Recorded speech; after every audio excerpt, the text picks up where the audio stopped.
right, so let's talk about some TV stuff for a bit, right? So, Sure. even though we were not privileged, I have to use that term, privileged, to get the full season of Daredevil Born Again season 2, like many Right. American film critics, we got the first episode, right? So we will talk Right. about the season premiere of that, right? After that, we will follow that up with the full season. I don't know if at the moment this is going to be a mini series because it kind of feels like one, but for all we know, we might get a second season, given the fact that it's from Prime Video. Yeah, of a brand new show called Beat, which Yep. stars and it's created by, we boy, Riz Ahmed, who I was reminded we started bigging up back in 2016, believe it or not, when a little show, a little mini series on HBO called The Night Of came out, right? And I Right. think that for Right. us, Right. Right. that was our When it was introduction to released, him.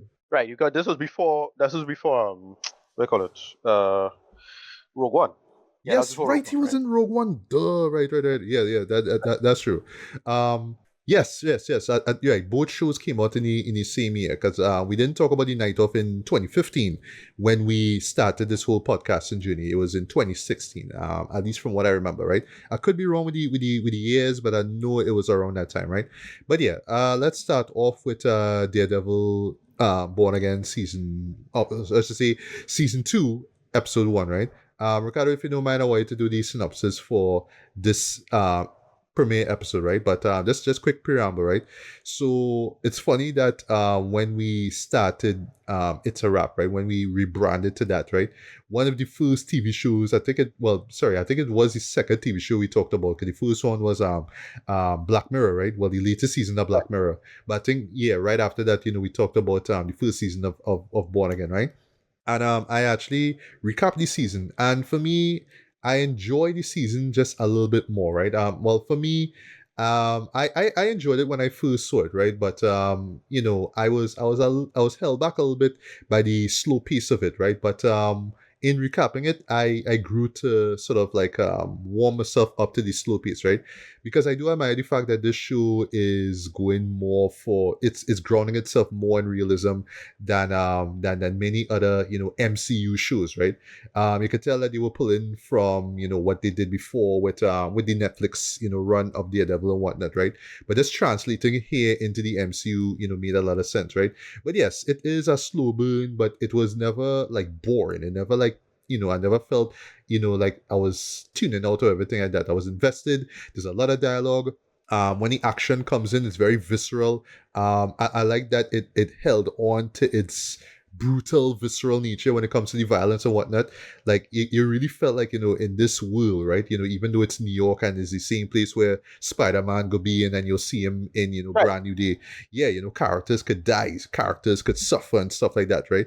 And I'll never forget what I said about the first season where I felt like it reflected, the second era of Trump being in power, right? Because yeah, it's about Mayor Wilson Fisk, right? And boy, life sucks because he's just intimidating people, you know what I mean? And boy, and this anti-vigilante stuff, man, and all that kind of stuff. Though, like I don't know, I still feel like the show is meant to reflect, the second Trump era, right? But yeah, I thought that the first season was really decent though. I still not in love with the show though, but I would say as far as it being like one of the few mature entries in the MCU. Yeah, this show absolutely works though. It's dark without being too brooding and without being too hopeless, right? But yeah, Right. you feel the emotion, you feel the anger and the visceral nature of it all, and it works, right? And it still managed to feel like it is part of the world where the Avengers exist and where Spider-Man exists, and just for those who Yeah. haven't seen it, where the Punisher exists too, right? It feels Yeah. lived in, Exactly. So yeah, But one of the overlaps. Mm, Yeah, one of the overlaps that work too is the fact that it's Hawkeye. Like yes. it's in the Hawkeye universe, like, because Swordsman is here and they make Hmm. a reference to that. Yeah, so it is a good way to gel it. So you have varying degrees of power, from street level to the high end stuff, and make it balance reasonably well. How the degrees work in my head is like this Daredevil, then Hawkeye, then Spider-Man, then the Avengers. In terms of scalability, and it flowing into itself better than I thought it would have. And I surprised they keep it as dark as it did. Yeah, yeah, Um, yeah, yeah. Yeah, surprising, like surprising. just like unflinchingly dark though, and I Yeah, like that they were brave enough to say, yes, this is his show. I know you're watching this on Disney Plus, but this is his show, folks. This is how it was when we were in Netflix. I can make the argument that it just got a little darker, boy, with the transition from Netflix to this, right? Before I say one more thing though, Vincent D'Onofrio, makes for one of the best villains in the MCU, in my opinion, yeah, as Wilson Fisk, aka Kingpin, right? And what I love about his character, though, is how his passive aggressiveness is explored, how it's justified, why he is the way he is, and especially with his role as mayor. I love how realistic everything feels with the decisions that he makes, the stuff that he does, the underhanded stuff. Cause he's trying to as they reveal with this whole Red Hook peer project thing that he doing, or port project, whatever it is. Yeah, he wanna correct. smuggle in weapons, he wanna smuggle in money and all that kind of stuff, right? But it feels totally logical with the plans that he makes and how people disagree or agree with that. It feels very, very, very logical. So he's not just the mayor because he wants power. Is all the things that he could get away with, and how he orchestrates these things. It's kind of brilliant though, and I have to applaud the show for this, making it feel logical. Like you could believe that somebody could pull something like this. Maybe not in the short space of time that he does, but you could feel like, yeah, somebody, if like let me just say, if a gangster was somehow able to become a mayor of a city or whatever, Correct. yeah, this is exactly how he would move, right? So I applaud the show for that, right? But yeah, here we are with season 2. So yeah, Ricardo, take it away. Well, before you get to the premiere of season 2, yeah, any quick thoughts on the first season, like how you still feel about it? Yeah, solid, solid outing. I remember enjoying it a lot. It reflect the signs of the times and they make it work. And it is one of those things the writers just kind of have a sense of with respect to how things going to evolve and politically, and then they balance it reasonably well. Especially it becomes, I won't say super prescient, because again this was long after the first Trump administration. To me, it was just more reflecting that than a supposed second Trump administration, because that was before the election, and so they're doing a direct conceit there. And I was like, yeah, okay, there's where they're going with it. Cool, and they make it work for the most part, and mostly because of Wilson Fisk. He really works. But then they have the wife. I forget the actress's name, but she's really good, and what they do with her. Yeah, Then they just, Vanessa. Vanessa is yeah, a great yeah, counterpoint to right, Wilson Fisk, though. Yeah, right. And then they make that work, and how they just the systemic aspects of it, and then because it overlaps again, it does a reasonably smooth transition to the other MCU projects. Because I think originally when they wanted to bring it in, they didn't want to overlap. It was like, nah, you kind of have to, with all this live action stuff, and especially that he show up in Spider Man, Daredevil. yeah, He show up Daredevil. in Spider Man. Yeah, and we have to remind ourselves of this. He also appeared in She-Hulk as well too. He did. Yeah. Right. Yeah. But yeah, the mere fact that he did this and he pop up in other people's projects, like, well, you can't bring him back and not address this. I know Wilson Fix, as I say, I mentioned with Hawkeye and that Hawkeye thing. I will get into something later, especially the end of this first episode, but it's something I always wanted to see and I wish they do. However, um, yeah, they just play with it, with that conceit. So this time, well, the Daredevil, of course, ended off on season 1, on the Lamb. He tried to have a resistance, but because Wilson Fisk doing this whole vigilante, anti-vigilante stuff, and arresting people according to that, they're playing with it. And what Fisk is doing really well is using the system of the government and power. Although the unfortunately, the new Spider-Man spoiled this a little bit. What's going to happen to him, because we see something involving that. Like, okay, but he has a lot of control, and he could accelerate things to the point of terrorism, because Daredevil do anything, but Daredevil also making his own he and back and forth with respect to that. Well, Wilson Fisk could accelerate the whole situation and make it next to impossible to fight back, and that is why it's working a lot. And we get some drama involving uh, fights, and then him with what's her name? Gosh, Karen, so Karen Karen, Page. yeah, Yeah. Karen. Yeah, they fully together now. They're doing that, and they've been a while. And then yeah, Daredevil, there's under the stress. They kind of explain why it is that Punisher's not there, because again that'll probably be well. I again that's a little short. He get a little something, and then well, of course he's Yeah. gonna be in Spider Man. Well, sorry to cut you. Is a TV special that will be showing a week after the finale of this season. Right, Yeah. right. But then that's gonna lead into, because the Spider Man trailer spoil. Well, presumably Wilson is gonna be out of power because Spider-Man get the key to the city. They show that in the trailer Right, from the that is girl. true. That's true. Yeah. But the same woman who working on the fist, so she's implied that she Right. replaced him or something along those lines. I ain't really sure going on, but she's like the antagonist to him in a sense now. So like, oh well, Fisk out there. So they kind of spoil that unfortunately. And then Will Punisher is going to be in that film. So all right, we're gonna take with that. But then what they're doing so far is setting up some good stuff, and then well, the end of the first episode with well, my boy Bullseye come back because remember he was let out Yes, yes, he was. last Yes, he time. was. Yeah. Right, so my point is I wanted to get to is that yeah, I kinda want to see. I wish Hawkeye and Bullseye did battle each other. Though. Like I want to see that. Like That would because be so cool, because of the skill or sets. You know what I mean? the Yeah. same thing, right? Similar Mm. skill sets. And the fact that well, Hawkeye should be a vigilante too. So like, we're going on Hawkeye, and that was kind of unclear of what the other girl is. Kate Bishop still part of this? What she doing? I thought they would expand on that with this, but we don't know, right? But one person I watched their review of it, and they say it started slow and it got much better over time. And like, oh shit, well if I love the first episode, I mean I'm gonna love the season. So I hyped so far with that, and they're gonna make it work as it is. I thought this first episode was really solid. It sets up a lot. They don't get into too much debate, too much detail or anything like that. But I dug a lot of this first episode. Really, really solid start, especially that ending of the first episode because like they had Matt there to write and then they make it work. Yeah, agreed. Well, we'll keep things spoiler free at this point in time, right? But yeah, I enjoyed this episode as well, right? For one thing, right? This is not even a spoiler really, but that new suit. I like that new Right. suit. Here's the thing about Yeah. it, because I recapped the first season, right? They show it in the previously of section of this episode, right? The final shot of the finale of season one kind of gave the hint of that new suit, because it's basically like the camera is just watching Matt, right? Watching him in his suit, but it's through a cracked window, right?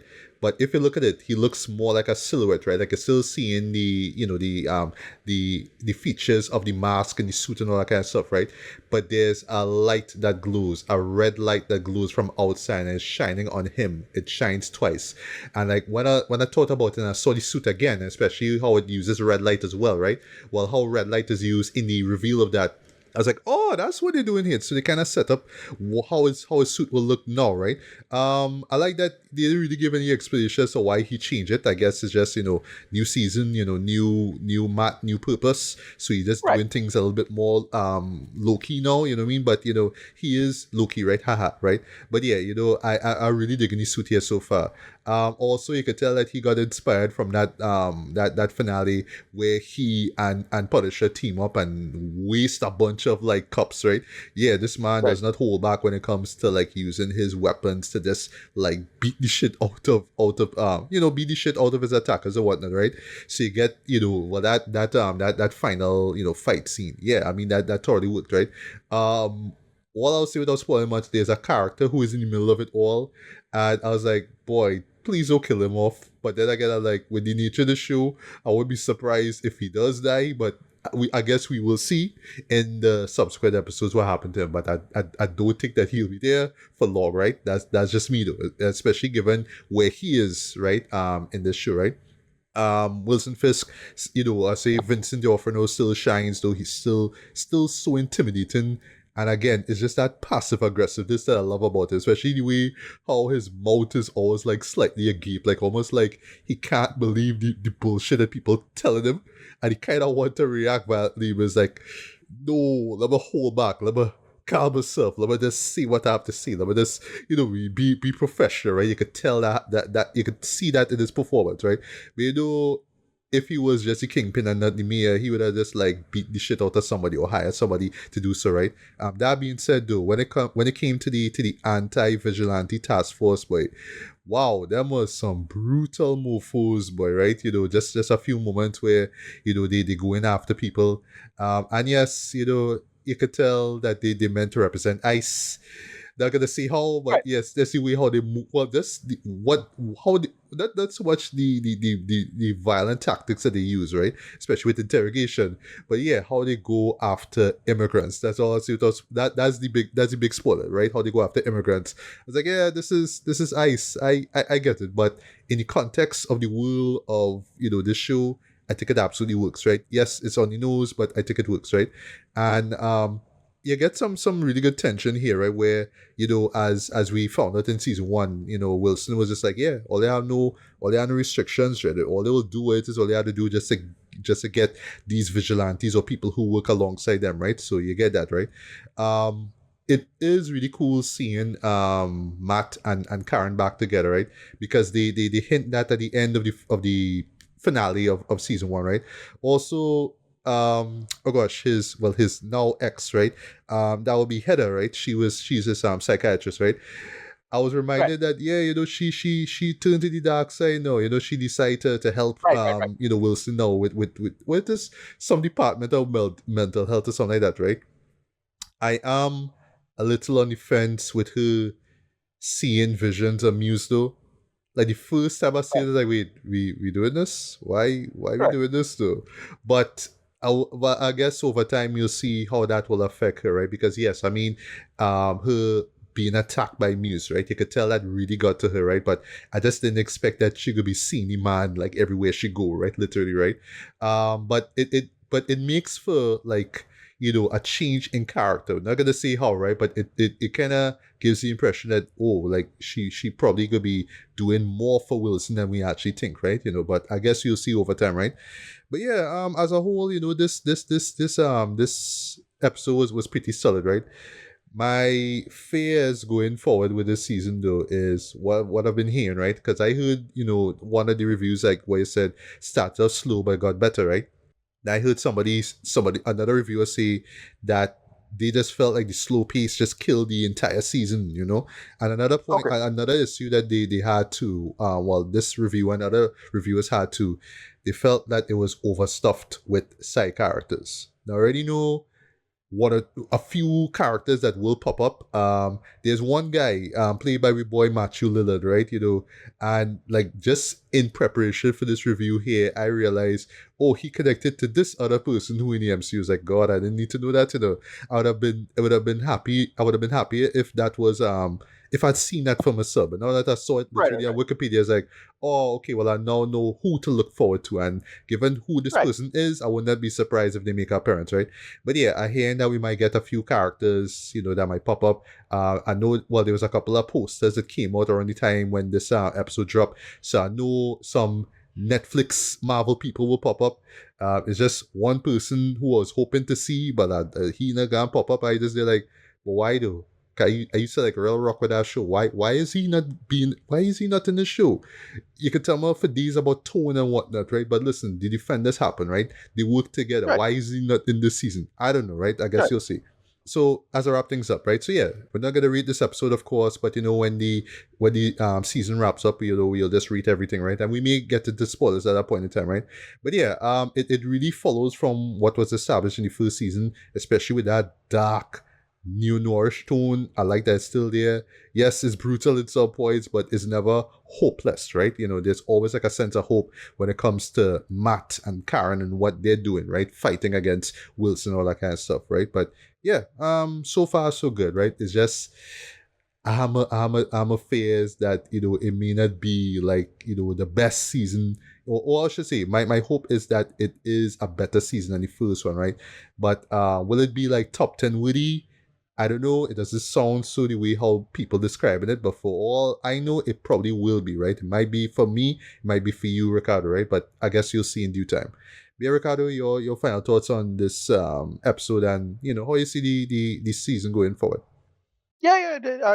Again, a reasonably hype. I was kind of bored with it, but then the final fight was pretty good. And I was really thought they had him in a corner. 'Cause I think that fella dead. He got died from the heart attack, right? Um, I'm Well, sure well, going on with well. him, but Okay. like, Without spoiling much, folks, we don't know. They just sort of leave it there right, as a cliffhanger. That's the right. person who was But like, no, but I have a feeling they will get rid of him. I just didn't know how. right. Right, and then that last little thing when he say when he tell him, you get unusual ally. And like, well, all right, that had me hype for like, why does that he helping him, or why did he help him to poison the debate? I'm really sure. And it's like, okay, that's a good like place to end it. So like, yeah, it had me hype. I make it make sense. It go work. Right. Well, at least we hope so. All right. So up next, we'll talk about Beat. Right. Ricardo, if you don't mind, again, you could do the synopsis for this, right? But yeah, here's the thing, right? I didn't even know that Beat existed till like about a week or so ago when I went up on rogerebert.com, which is like my go-to site when it comes to movie and TV reviews, right? And I just saw Pete, and this person gave Right. like this great review of it, right? And it's Dowie Boy, Riz Ahmed. I was like, oh, okay, I didn't know this was a thing, right? And then I watched the trailer, like, hey, this looked really cool, right? But yeah, the even though I went in kind of fairly blind, right? It's main conceit with him be playing an actor who is on the road towards becoming the next James Bond, had me roped in, right? But they had all these Right. other side characters and all these scenarios going on, so I was just kind of wondering what was going on here, right? So I'm glad that I went in blind, right? Because the show does this very clever thing where you think it's going to be about this, but it's actually about so much more, right? That's all I'll say at the moment, right? But yeah, well, you said, Ricardo, off air that you found out or you were hearing about it, sorry, through the algorithm, right? That's what you'll call it, right? So Yeah, that's general scuttlebutt. Yeah, So the thing with it is that yeah, scuttlebutt. I saw him in a couple of things. A couple of people started hype it. I saw an article about the thing. He showed up on this fellow, the waiters boy, the subway takes. He showed right. up Well, on that. Riz Ahmed, showed up, right? Yeah. Yeah. Yeah. But he showed up and talking about the fact that he should be James Bond, so he's hyping the show. Then a kind of critic person who's be on TikTok, he does do a sort of stuff, and he talk about it and says it's one of the best shows so far right now. Like, yeah, cool. I forget about the show. I was like, oh yeah, this is the show Matthew mentioned because I was probably not gonna watch it because I thought I was gonna be watching what do you call it, Zazie Beet's new movie, but I'm not sure it not might be. So it's like, all right, well, I'll take the time to watch this instead. And I'm glad I did because it's really good. So as you say, like, just get into it. Riz Ahmed is playing basically an analog to himself called Shah, and the whole point is that he playing basically trying to put himself as the first non-black James Bond and pushing himself up for that. And they're making that's the central conceit, at least initially, for the show. Like, what the reactions for that going to be. If what could happen if you cast a non-black James Bond, how you go? A non-white James Bond. How you go work for that? Like, people have been teasing certain actors who could be a possible James Bond, who's the first non-white James Bond, how you can make it work and whatnot. And I have a couple of people off the top of my head who could nail it. I only have one person. To be fair, it's already one person. I think who should be it, to be honest, because he's hot right now. But yeah, putting Riz Ahmed into the conceit, it works. It's such a really interesting conceit. And we know Riz Ahmed for a hot minute now. Yeah, coming up, he's a great actor, loving a bunch of movies. I forget he was in Nightcrawler, just crossed my mind. And he uses song and metal, these kind of things. So putting him in the conceit and then him working in that, what he have to deal with as an actor, and then making it a kind of real world analog thing, it has a nice meta overlap, and it really, really works. And this was like legit funny, really well done, smart, really interesting, and it is really solid stuff, all things considered. I didn't expect this to be as good as it was, and it's gonna get one of the best of my year. But yeah, it's him reacting to the real world. What people gonna call you out? Getting all kind of racist comments on both sides. People call it this, but sell out on that side, and so on and so forth. And they make it work. And then it evolve and get smarter and smarter and funnier over time. I did not expect to enjoy this as much, and especially him bouncing off his family. The brother real hard. But like Oh, the stuff with the no, no, brother is sorry, really sorry. The cousin. I'm gonna talk about that cousin in a sorry. bit. Sorry. Yeah.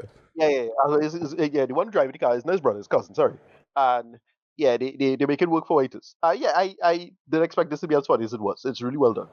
Yeah, totally agree, man. I did not expect this to be so great, right?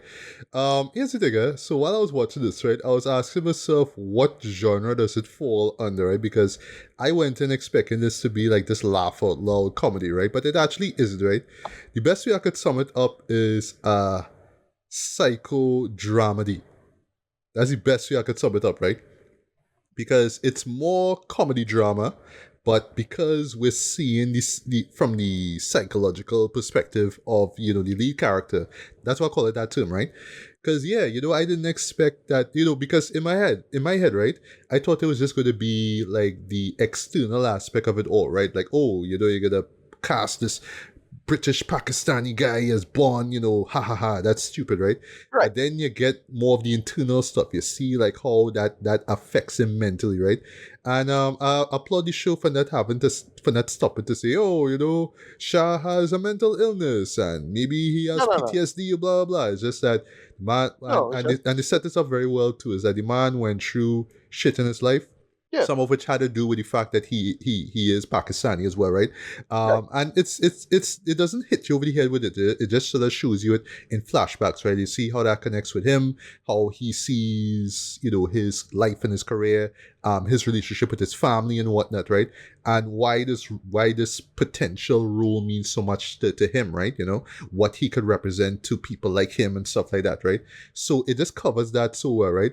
I didn't expect the moment where, like literally, there are moments where, not so much delusions of grandeur, but like where he would see himself in various scenarios, but they're all in his head, right? And I like how it just sort of diverts, things, right? Because I guess that's part of the reason why the title of the show is Beat, right?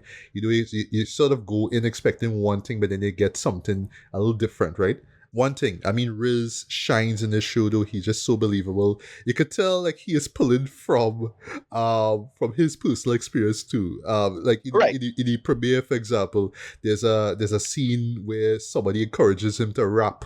I was reminded, oh shit, the man actually was a rap. Well, actually, Yeah. Follow up. he rapped for a while. He actually have an album. I was supposed to listen to it. I never got the chance to. It was like, oh yes, yes, yes. But people probably wouldn't be bothered to check out that music because like, oh, but he an actor, right? There's a nice little joke involving him and Dev Patel. That's all I'll say without spoiling anything. That was really cool. Another thing, I love the dialogue in this too. I love how it bounces from the British stuff with Pakistani stuff and Urdu stuff, basically, right? How it sort of bounces back and forth as well too, right?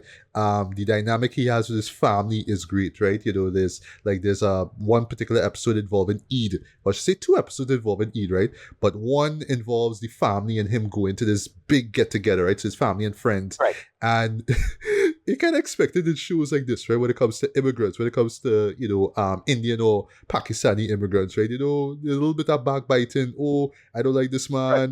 Oh, he rich, he leave me. You get that kind of stuff, right? And it's stuff that we as people in the Caribbean, we can totally relate to that, right? There's a subplot involving the brother of a friend of the mother. And like his entrance, Right. but how they exaggerate that in this over the top Bollywood way was pure genius in my opinion. I love that scene so much, right? But how they tie it back to the story, the characters absolutely work, right? The following episode, though, no lie, is my favorite, right? This is episode 4. This is where you see Shah and his ex-girlfriend, and they are out one night, and it starts off with them at a restaurant, and it ends with them outside of a club. That's all I see, right? But just in terms of the cinematography, they do some nice long takes. There's a long take that starts off the Yep. episode. You know me, I'm a sucker for that shit, and how they pull that off was great, right? This episode great because it nailed the drama, as I say, the Yes. drama, but also comedy. Well, it does the more, the Barry thing, right? Where it's the anti-dramedy. Like it Right. frames itself as this, and then no, it flips back on your head in the opposite way. Now, I find, look, that is the best format for things right now. Like that is the hot thing right now, and every show that do it, nailing it. Everybody, have some idiot who will run it into the ground, but right now, people need to keep doing this for now. Yeah, you're right, you're right. Speaking of cast though, for me, the MVP in this show, boy, mad shout out to Gus Khan, who plays Zulfi. That would be Shah's cousin, right? Yeah. Never saw this guy before, right? But this guy has so much charisma, Dread. Like just the quips he have, the man dropping like because he from Britain, right? Man dropping Jamaican curse words slash patois in a way I didn't see coming, right? Like the man say like this slight spoiler. The man yell out blood clot Dread. The moment I see it, I was like, what? Like this is where we going, right? But yeah, his Yeah. character was great. Cause he's this Uber guy who pretty much want Yeah. to like he wanna brand himself there, he wanna branch out and have a brand of his own, right? And how he's trying to go about this, right? But at the same time, he watching what Shah doing and how Shah pushing up himself because basically Shah is trying to promote himself as, hey, I could be the next James Bond, but my people don't understand, my community don't understand. So if I put myself in situations where they could see that, then cool. And then, well, that don't play out well at all, right? But yeah, their dynamic absolutely works, right? How they bounce off, and especially with the dialogue and how they flip from English to Urdu and stuff, like absolutely works, right? But yeah, Gus Khan though, I want to see him in more stuff though. He was fantastic in this, right? The dynamic what Shah has with his other cousin, right? Well, Q, right? That will be the sister of Zulfi. Totally works as well, right? Just the character interactions will totally work, right? There's stuff involving his parents that work for me as well, right? There's a subplot that caught me completely by surprise involving a pig's head. That's all I'll say without spoiling. Right. What Well, there's the reference. I was like, oh, you in this? All right. Yeah, I was like, wait, you in Yeah. this? And at first, Yeah. when they Yeah. set it up, right, especially in the beginning, well, the end of the first episode, where it's like, oh, this season on, blah, blah, blah, you hear the voice, like, oh, you in this, right? But in the context of it, it was like, wow, that's how they put it, right? But those Right. moments with that pig's head, that's all I'll say absolutely work, especially that fifth episode, right? All I'll say without spoiling Right. anything is just basically Shah's negative thoughts that are being translated through this character. So it's like the Right. pig's head is talking to him, feeding him all this negative bullshit, right? And that's why I call Right. this like a psychodrama too, right? Because it's just really Right. years and years of negative thoughts that this man was holding on to that held him back from pursuing his career further. So it's like, oh, now you have a chance to play this legendary character, and I holding myself back. Like, it's not just people telling him, no, you can't do this, right? But at the same time, because he just holds himself back so much mentally, right? Yeah, he kind of feels like he has to prove himself more and more and more. And that's how he ends up in all the chicanery and all the bullshit that he goes through throughout this season, right? What I will say as a wrap up here, right? I think all this actually makes for a fantastic closing moment, though, where, yeah, he pulls from his experiences, not just through this season, but through his life now, and puts it into Right. his performance. That was so powerful. And this that final line absolutely works. I was like, yep, that's the Yeah. perfect end. That's the perfect end for me, right? So Yeah. yeah, This remind me of Rami a little bit. Remember you, that when that came I out? never watched that, boy. Yeah. I'm Yeah. feeling Yeah. bad. Rami I really never watched pretty funny. Rami, Yeah. Right, and then a little bit of beef, if you remember that. I know one of the main guys got kind of cancelled, so it was a whole Mm, thing. But like when beef was out, it was great. Like it's a shame we didn't get another like good Asianish show. yeah. So just have to it'll ramp up itself now in workable senses. Yeah, I dug the hell out of this. Me too. I wish it was well. The only issue is that I wish it was longer or what you could do with it. Yeah, Because because it's six I've got a episodes, couple right? right, Yeah, it's six right, episodes, but each one kind of clocks in at about a 25 minutes, right? And yes, right. it makes for a very easy binge, even though I just watch Yeah, yeah, it's like I watch the first easy in half and out. one It's like night. in a bit of movies. Oh, you Yeah, yeah, think exactly. so? Nah, Yeah, yeah. I don't know. I prefer it as a series. I felt like a little bit longer if you could for certain character beats to breed a little bit. That's about it. Nothing Agreed. Yeah, major. yeah. Otherwise, that was I would say the one involving oh gosh Zulfi's sister. Yeah, they could right, explore that just a little bit more. Like they could have dedicated a full episode to that, but they didn't actually. They sort of put this into the Eid episode with the family and all that kind of stuff, right? But right, yeah, right, right. this could have been 8 episodes, right? Same length per episode and whatnot, right? But yeah, I'll just give my thoughts and then rating quick, right? But yeah, this is a big surprise for me. I didn't expect this show would have been so great. I didn't expect to enjoy it as much as I did. Is just the meta commentary on it all, right? Because it's not just Right. about the idea of a Pakistani man playing James Bond, right? But it's about just somebody like Riz, right? With his ethnic background and whatnot. The possibility of him, making it big as not saying that he isn't big, right? But I mean, he is like not. Well, I mean, I can't honestly see that he is A-list, right? But um, then again, at the same time, not seeing that he isn't A-list, but like he's not like Yeah, he's I not don't a consider it on it. trending name. That's the best way I could sum it up, right? Yeah, that's the thing. He never do anything super big, but That's I right. always liked him as a workable actor. And just once he show up, I like him. But then when he did something, the best project of his for me is still Song of Metal. Yeah, absolutely love that show, and Yeah, it's in the yeah, Criterion Collection. I need to get yeah, that in yeah. my life, So right? Yeah. but like so every time he's in something, I really like him. He's solid. But so this was like a perfect thing because he's not super popular, but at the same time he accessible now. Because if it was like a very popular actor, it don't really work. trying to be somebody who kind of up and coming, so you could still buy that he's a struggling actor in this. That's the main thing. Agreed. Yeah. Because not only the toughest thing to do, you just get this with Wonder Man, which is the whole actor pretending to be an actor, struggling with his own acting thing. And I know it's a little oroboric and self-flagellating a little bit, but it does work in the conceit if you could, especially if it's like a person who's not a great actor themselves, like if they play the character who not all that great or at least have problems, but they play with that. And it is work. It's very, I don't know what to call it, but it's a kind of internally kind of recursive method kind of thing going on. Yeah. And it's always a great sell. Yeah. Got that with Abdul Mateen. I thought he was great as an actor, played actor, and then they play with that and evolve with it as it is in Wonder Man. Yeah, correct. So correct. it doesn't works as well. It really, really works. Yeah, but also too, I love it is the with bringing in the family and just that religious and cultural stuff that you could tell affect Shah's personality, right? Just how it just blends so well, right? So it's not a laugh out loud comedy, like you're not gonna get like a joke every 5 seconds, whatever it is, right? But it just blends comedy, drama, the psychological stuff, and you even have like moments of suspense too. You have a few action sequences and whatnot, but it all works so it all blends so well, and then some absurdism as well too, especially the whole pighead stuff, right? Last point I'll make, I now saw this on Wikipedia, about a few seconds ago. I did not know that Himish Patel was in this show, right? He plays, he from Tenet. He could be, well, he's from Tenet.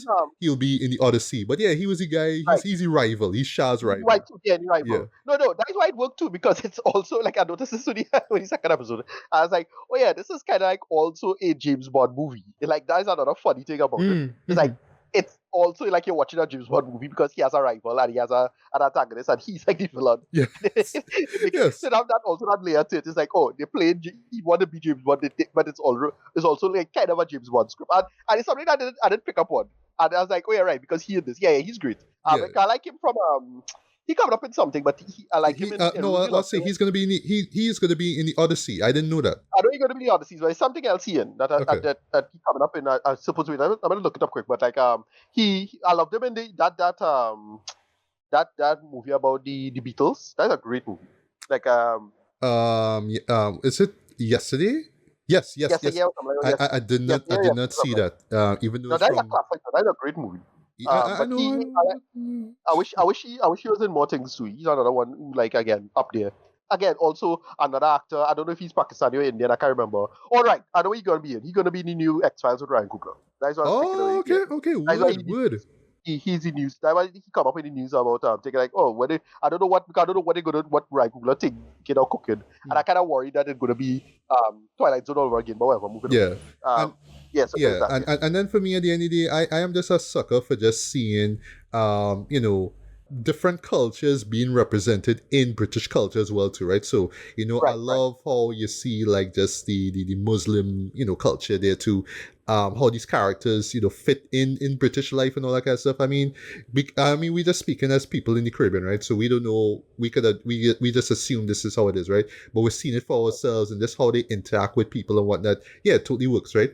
I could certainly see this in my best stuff, if not in my honorable mentions, right? But for now, strong 4 out of 5. This is an absolute must see. I know this is a show that might skip past people's readers and whatnot, but no, this is definitely worth checking out. Easily one of the best shows to come out this year so far. But yeah, Ricardo, your final thoughts and rating on. Yeah, I watched this by admittedly I watched it by happenstance because I didn't think I didn't think that I was gonna watch Zazie Beetz movie instead. But this was pretty good. Really thoroughly enjoyed it. Smart. Very, very self-aware, very conscientious. They make it work. Again, similar to Rami in many ways because of the cultural overlap. And they make it work. So yeah, I dug this 8 out of 10 for me. Really, really fun stuff.